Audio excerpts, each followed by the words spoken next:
Good morning students. I hope आपको कल का अच्छे से समझ में आ गया होगा। आज हम पहले एक बार रिवीजन करेंगे चैप्टर फर्स्ट का, कल जहाँ तक पढ़ा था, और रिवीजन के बाद आगे से हम कंटिन्यू करेंगे। So let's start. कल हमने यूनिट 1 स्टार्ट किया था इलेक्ट्रोस्टैटिक। हमने देखा था इलेक्ट्रोस्टैटिक का मतलब। इलेक्ट्रोस्टैटिक फिजिक्स की ऐसी ब्रांच है जहां हम स्टैटिक चार्जेस के बारे में स्टडी करते हैं। स्टैटिक चार्जेस मतलब रेस्ट चार्जेस, रुके हुए।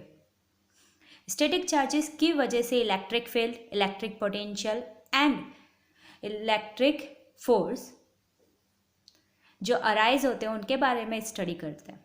तो the branch of physics which deals with the study of electric force, electric field and electric potential arising due to electric charges, rest charges, is called electrostatic. Then हमने देखा था static electricity क्या होती है। तो इलेक्ट्रिसिटी जो produced होती है स्टैटिक चार्जेस की वजह से उसको बोलते हैं हम static electricity. So electricity which arise from static charges is called static electricity. Now हमने देखा था इलेक्ट्रिक चार्ज क्या होता है, और उसके पहले इलेक्ट्रिक चार्ज के डेफिनेशन से पहले हमने देखा था कि इलेक्ट्रिसिटी जो वर्ड है वो कहाँ से आया है, ओरिजिन कहाँ से हुआ है। तो इलेक्ट्रिसिटी जो वर्ड है वो ग्रीक वर्ड इलेक्ट्रॉन से ओरिजिन हुआ है। इलेक्ट्रॉन जो है वो एक ग्रीक वर्ड है, उसी वर्ड से इलेक्ट्रिसिटी वर्ड आया है। और इस इलेक्ट्रॉन का मतलब होता है अंबर। वो एक नेचुरल प्लास्टिक होता है जो प्लांट्स में हमें मिलता है। तो एंशियंट टाइम में थेल्स ऑफ मिलेटस ने देखा कि जब अंबर को रब करते हैं वूल और सिल्क से, तो वो अट्रैक्ट करता है लाइट ऑब्जेक्ट्स को, लाइट सूखी ड्राई लीव्स को, सूखे पत्तियों को। ठीक है, फिर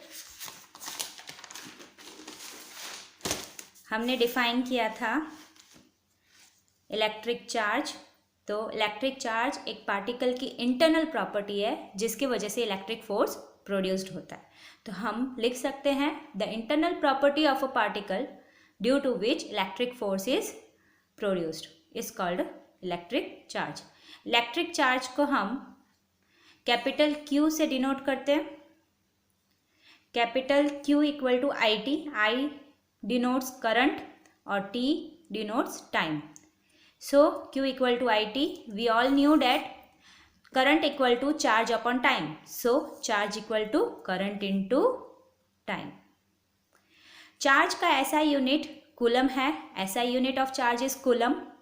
डायमेंशनल फार्मूला कैसे निकालते हैं हम? I means ampere, T means time, time का यूनिट सेकेंड, एम्पियर के लिए A1, टाइम के लिए T1। kg नहीं है, लेंथ कोई सेंटीमीटर या मीटर नहीं है, तो m0 और l0। Two types of charge. Charge two types के होते हैं, proton positive charge, electron negative charge. और जो ये फाइंड किया था कि चार्ज टू टाइप्स के होते हैं वो बेंजामिन फ्रैंकलिन ने फाइंड किया था। Other units of charge, CGS unit of charge centimetre gram second. CGS unit जो है चार्ज का वो है स्टेट कूलम और franklin. 1 coulomb equal to 3 into 10 to the power 9 ESU, electrostatic unit. Electrostatic unit. So पहले हमने SI यूनिट देखा charge का। SI यूनिट चार्ज का सिस्टम इंटरनेशनल कूलम होता है। CGS unit centimetre gram second के अंदर, कूलम को स्टेट कूलम और फ्रैंकलिन साइंटिस्ट के बेस पे। और 1 coulomb equal to 3 into 10 to the power 9 ESU, electrostatic unit. Now other unit of charge is Faraday. ये भी साइंटिस्ट के नेम पे ही है। 1 Faraday equal to 96,500 coulomb. Now यहाँ तक हमने कल पढ़ा था। अब हम आगे से स्टार्ट करते हैं properties of charge. So charge की प्रॉपर्टीज देखेंगे। सबसे पहले फर्स्ट प्रॉपर्टी है एडिटिविटी ऑफ चार्ज। चार्ज को हम सिंपल एल्जेब्रिक सम की तरह ऐड कर सकते हैं। Means suppose +4Q -4Q +3Q +2Q, एक बॉडी के पास ये 4 चार्जेस है, +4Q -4Q +3Q +2Q, तो टोटल चार्ज उस बॉडी में कितना होगा? तो हम सिंपल एल्जेब्रिक सम करेंगे, +4Q -4Q +3Q +2Q, तो 4 - 4 0 और 3 + 2 5Q, तो उस बॉडी के पास 5Q चार्ज होगा। तो चार्ज जो है वो एक स्केलर क्वांटिटी है, क्योंकि चार्ज को हम एल्जेब्रिकली सम कर सकते हैं। चार्ज फिर सेकेंड प्रॉपर्टी चार्ज की, invariance of electric charge. Invariance का मतलब क्या होता है कि भाई चेंज नहीं होना, इनवेरियंस डज नॉट वेरी। तो चार्ज की जो स्पीड है, charge at rest position, charge at motion, charge अगर स्पीड में है, कोई मोशन में है, या चार्ज अगर रेस्ट पोजीशन में है, तो चार्ज की वैल्यू चेंज नहीं होती। अगर 2Q चार्ज रेस्ट पोजीशन में है, तो वो अगर मोशन में भी होगी बॉडी जिसके पास 2Q चार्ज है, तो उसका बॉडी के अंदर चार्ज की वैल्यू भी 2Q ही रहेगी। ठीक है। अब value of charge does not depend on the speed of charge, तो यही जो है मेन, हम इसको सेंटेंस में इस तरीके से लिख सकते हैं और इक्वेशन में इस तरीके से। तो फर्स्ट प्रॉपर्टी हमने देखी चार्ज की, एडिटिविटी ऑफ चार्ज। तो चार्ज एक स्केलर क्वांटिटी है और इसका रीजन कि charge wise charge is scalar quantity because it can be add simple like algebraic sum. Algebraically हम उसको ऐड और कर सकते हैं, इसलिए चार्ज स्केलर क्वांटिटी है। तो first property additivity of charge, ये 1 मार्क में भी पूछते हैं, इस चार्ज इज स्केलर क्वांटिटी और vector quantity. Okay, so we have to write charge is scalar quantity. Why? Because it can be add algebraically. Now second property, invariance of electric charge. Invariance means it does not vary. Charge at rest equal to charge at motion, means charge की value rest position में और motion में same रहेगी. Value of charge does not depend on the speed of charge.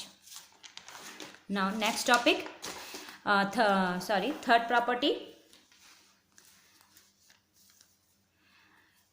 पहले हम third property पढ़ते हैं, फिर हम ये नोट पढ़ेंगे। Conservation of electric charge. Conservation का मतलब कि भाई चार्ज कभी डिस्ट्रॉय नहीं हो सकता और कभी हम उसको क्रिएट नहीं कर सकते, बट हम एक बॉडी से दूसरी बॉडी में उसको ट्रांसफर कर सकते हैं। Charge can neither be created nor be destroyed but can only be transferred. Conservation of electric charge, conservation of energy, ये सब आप पढ़ते आ रहे हो। तो कंजर्वेशन ऑफ एनर्जी भी यही तरीका होता है। Energy can neither be created nor be destroyed, but it can only transfer from one body to another, one form to another form. So charge can neither be created nor be destroyed, but it can only transfer from one body to another body. So example, uranium 92 238, its atomic number, its atomic mass. Then if radioactive decays happen, then we will get thorium 90 and 234. So atomic number यहाँ पे 2 less हुए, तो यहाँ पे इसने इसको balance कर लिया, यानी 2 हीलियम पार्टिकल्स बाहर निकले हैं, 2 अल्फा पार्टिकल, हीलियम पार्टिकल को हम अल्फा पार्टिकल बोलते हैं।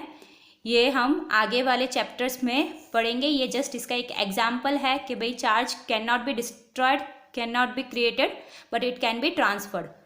So 90 plus 2, 92, 238, 234 plus 4, that is 238. So now note देखते हैं हम। mass at rest equal to mass at motion is not equal to mass at motion. हमने देखा भाई चार्ज जब रेस्ट पोजीशन पे होता है और मोशन में होता है, चार्ज की वैल्यू सेम होती है, बट मास, किसी भी बॉडी का मास अगर हम रेस्ट पोजीशन में है तो मास अलग होगा और मोशन में है तो मास अलग होगा, बट एक कंडीशन है कि जो स्पीड है पार्टिकल की वो ग्रेटर देन लाइट की स्पीड होनी चाहिए। अगर कोई भी पार्टिकल की स्पीड लाइट की स्पीड से ज़्यादा है तो उसका जो मास है वो रेस्ट पोजीशन में और मोशन में डिफरेंट होगा। ठीक है, और ये जस्ट नोट है, ये एग्ज़ाम में पूछते नहीं हैं, ये सिर्फ हमें समझने के लिए है, खुद के नॉलेज के लिए। स्पेसिफिक चार्ज क्या होता है? Q upon A, ratio of charge and mass, ये हमेशा सेम रहता है। Now fourth property, quantisation of charge. Quantisation of charge that is Q equal to plus और minus any, Q equal to plus और minus any, N is the integral number 1 2 3। इसका मतलब क्या है कि भाई अगर इलेक्ट्रॉन्स ट्रांसफर हो रहे हैं तो वो इंटीग्रल फॉर्म में ही होंगे।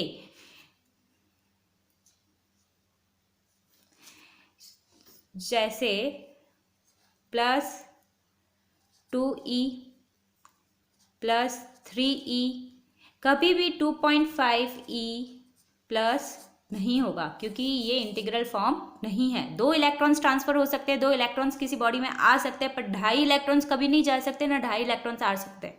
1 इलेक्ट्रॉन ट्रांसफर हो सकता है, 1 इलेक्ट्रॉन आ सकता है। Okay, so transfer of electrons always be in integral form. Charge can only found in integral form. और नेचर में भी हम कभी भी 1.5 इलेक्ट्रॉन हमें नेचर में नहीं मिलेगा, 1.5 इलेक्ट्रॉन नहीं मिलेगा, हमें 1 electron 2 electron 3 electron integral form में ही मिलेगा। Plus 2 electron plus minus 2 electron, that means 2 negative charges तो माइनस 2 इलेक्ट्रॉन, 2 पॉजिटिव चार्जेस तो प्लस 2 इलेक्ट्रॉन।